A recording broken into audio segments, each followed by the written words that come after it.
Noong gabi ng February 5, 2007, bandang 12:30 ng madaling araw, isang middle-aged na lalaki na nagngangalang Hanka ang naglalakad sa isang tahimik na kalsada patungo sa isang Chinese restaurant sa maliit na bayan ng Stettin, Germany.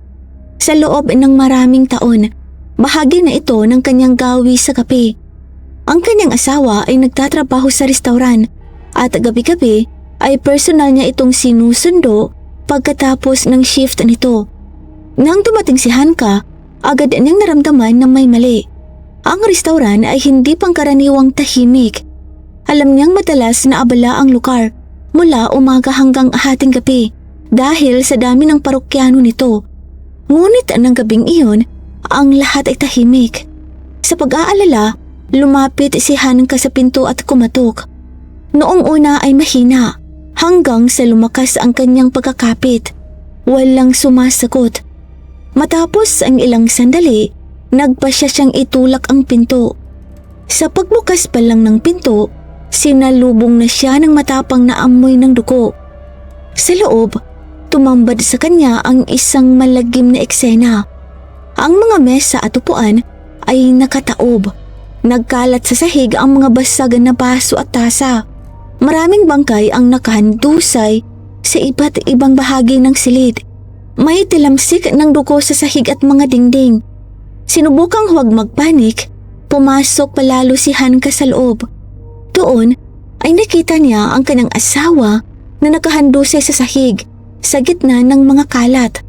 Nagmadali siya rito at sinubukang gisingin, ngunit wala na itong buhay. Dahil sa shock, napatakbo palabas ng restaurant si Hanka at tumawag sa pulisya habang nanginginig ang mga kamay.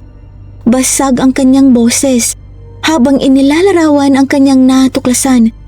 Para sa isang maliit na bayan ng Stettin, ang ganitong uri ng krimen ay hindi pa naririnig kailanman. Bandang 1:00 ng madaling araw, agad na kumilos ang Citizen Police Department matapos matanggap ang ulat. Mahigit 80 pulis at medical personnel mula sa mga kalapitan na unit ang ipinadala sa eksena. Mabilis na napuno ang lugar ng mga sasakyan ng pulis at ambulansya habang kinokordon ng mga otoridad ang restaurant para sa investigasyon. Ang restaurant na Linue ay isang maayos na 2 palapag na villa. Karamihan sa mga pagpatay ay naganap sa unang palapag, kung saan matatagpuan ang dining area. Nang pumasok ang pulisya, ang unang biktima na kanilang natagpuan ay isang 32-year-old na Vietnamese sous chef na nakadapa malapit sa pangunahing pintuan. Binaril siya ng 6 na beses sa likod.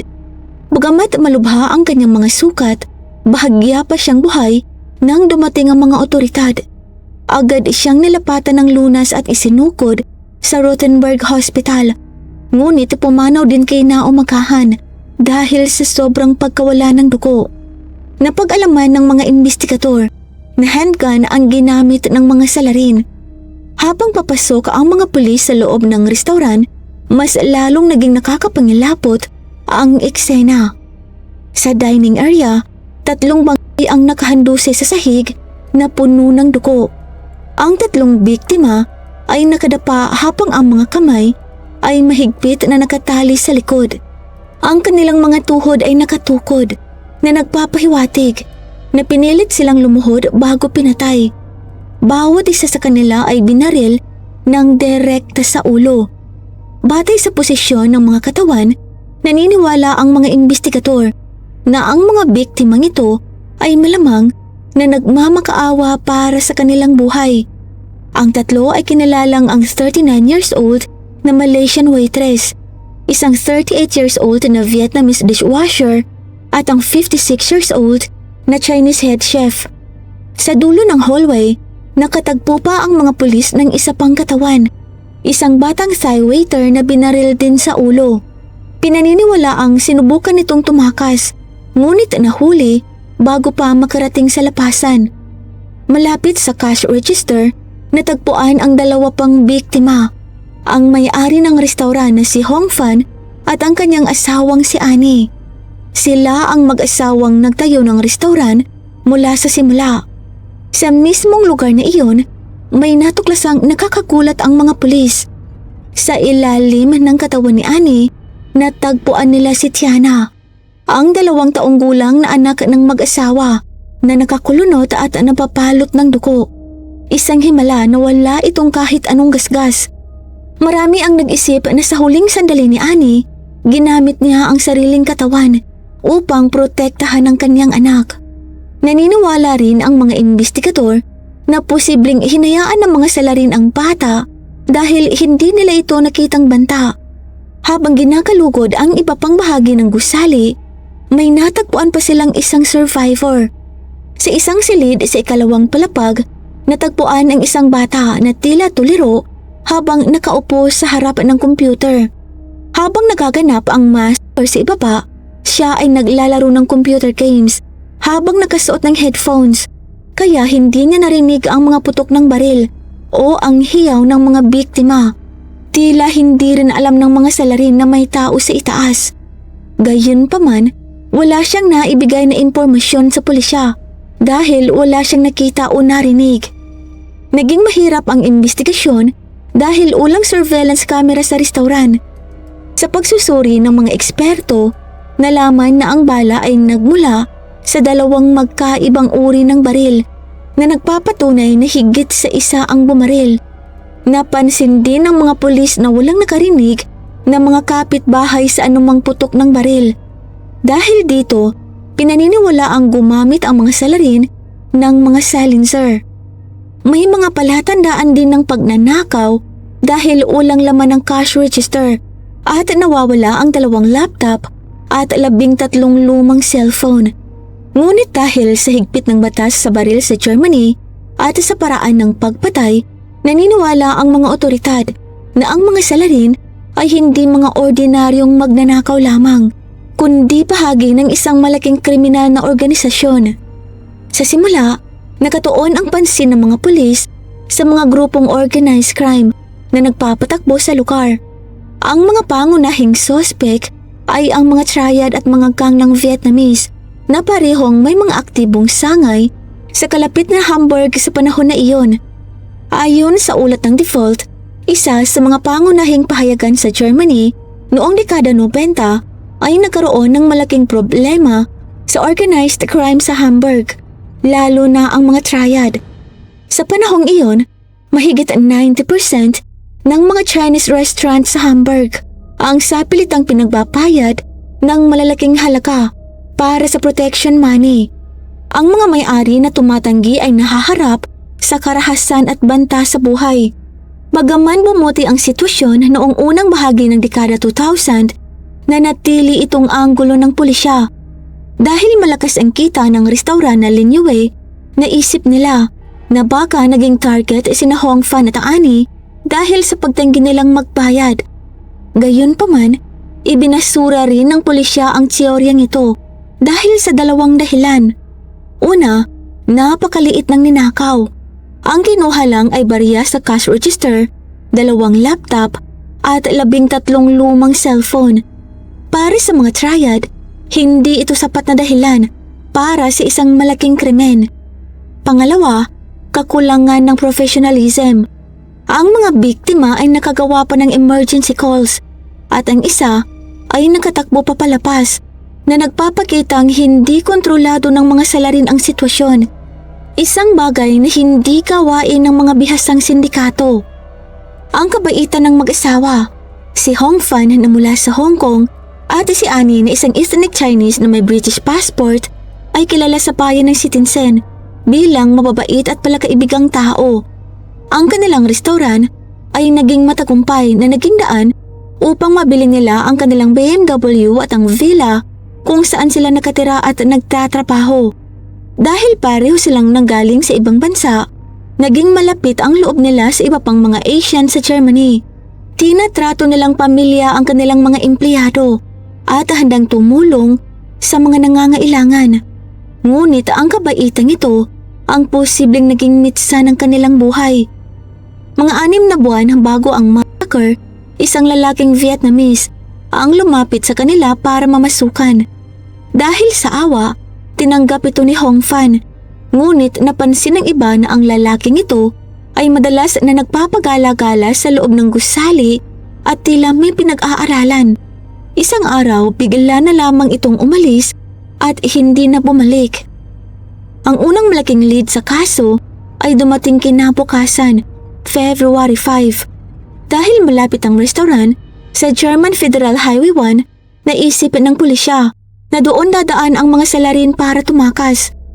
Bandang 1:10 ng hapon, hinarang ng pulisya ang isang asul na Volkswagen Polo sa isang highway rest stop.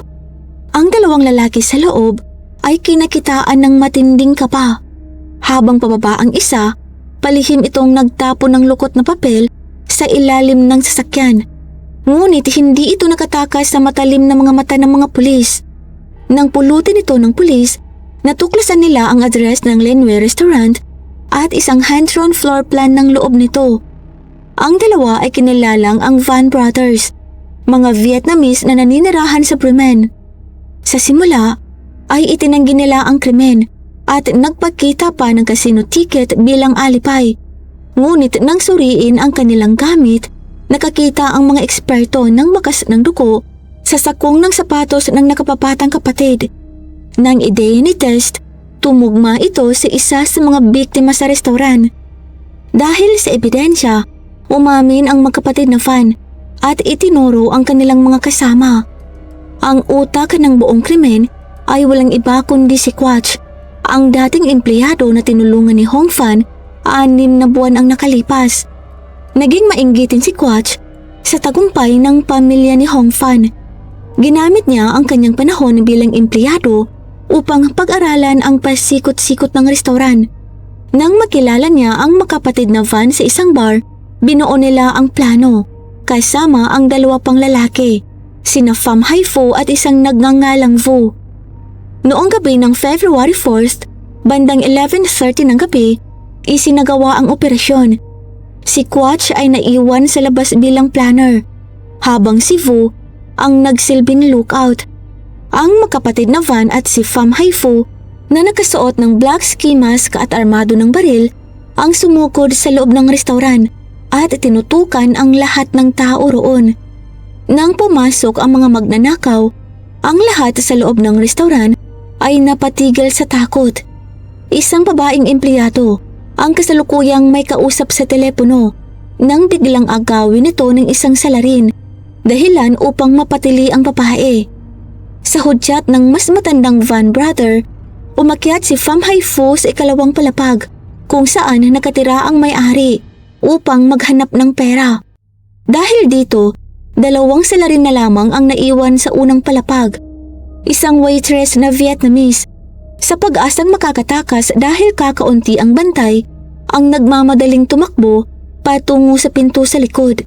Ngunit laking gulat niya nang makitang nakakadena na ito.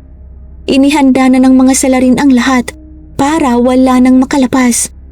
Sa desperasyon, sinubukan niyang tumawag sa kanyang asawa, ngunit naliligo ito kaya't hindi siya nasagot. Kaya tumawag siya sa isang kamag-anak sa Malaysia.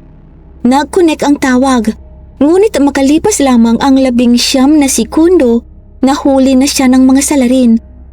Sa simula, balak lamang ng magkapatid na Van na magnakaw at hindi ang pumatay. Sinampal nila ang waitress at ibinalik sa main hall. Upang makontrol ang sitwasyon, sinimulan nilang talian ng lahat gamit ang mga dala nilang electrical cables. Ngunit lumaban ng buong lakas ang sous chef. Sa gitna ng kaguluhan, nahablot niya ang ski mask ng nakapapatang Van brother at nakita ang mukha nito. Sa takot na makilala, reflex na binaril ng nakapapatang Van ng chef ng 6 na beses habang sinusubukan nitong tumakas. Inakala ng mga salarin na patay na ito, kaya hindi na nila tinuloy ang pagbaril. Nang bumaba si Pham Hai Phu mula sa itaas at nakita ang dugo ang eksena, napagtanto ng tatlo na wala na silang balikan. Dahil may namatay na, nagpasya silang ubusin ang lahat ng saksi. Isang Thai waiter ang sinubukang tumakas, ngunit agad binaril sa ulo. Sa takot ng Malaysian waitress, Vietnamese dishwasher at Chinese head chef, lumuhod sila at nagmakaawa para sa kanilang buhay. Ngunit walang awang binaril sila ng mga salarin ng isa-isa sa ulo. Sinubukan ni na Hong Fan at Annie na protektahan ng kanilang 2 taong gulang na anak at sinugod ang mga salarin. Pareho silang binaril ng ilang beses. Si Annie habang niyakap ang anak, ginamit ang kanyang huling lakas upang magmakaawa para sa buhay ng bata. Hindi ginalaw ng mga salarin ng musmos, kaya ito nakaligtas. Matapos ang krimen, tinangay nila ang lahat ng mahalaga. Barya sa cash register, 2 laptop at 13 cellphone bago tuluyang tumakas. Samantala, ang anak nilang lalaki sa itaas na naka-headphones ay hindi napansin at nakaligtas. Bagaman naging suspect noong una, napatunayan ng pulisya na siya ay inosente. Nagsimula ang paglilitis noong May 2009, mahigit 2 taon matapos ang massacre. Ang magkapatid na Van at si Pham Hai Phu, dahil sila ang direktang pumatay, ay hinatulan ng habambuhay na pagkakabilanggo ng walang parol. Si Vu na lookout ay hinatulan ng 14 na taong pagkakabilanggo. Si Quach naman, ang mastermind, ay nakakuha lamang ng 6 na taon dahil naniniwala ang korte na pagnanakaw lamang ang kanyang plano at hindi niya nila yung may mamamatay. Opisyal nang sarado ang kaso ng Lenue Restaurant Massacre. Ang krimen na kumitil sa 7 buhay ay kapalit lamang ng halagang 8,500 euro, halos 500,000 pesos sa kasalukuyan, 13 lumang telepono at 2 laptop. Hanggang ngayon, ang trahedyang ito ay nananatiling isa sa mga pinakakarumaldumal na massacre sa kasaysayan ng Germany. Isang malagim na paalala ng kasakiman, karahasan at ang panganib ng maling pagtitiwala. Ito lamang po para sa araw na ito. Maraming salamat po sa pagsubaybay.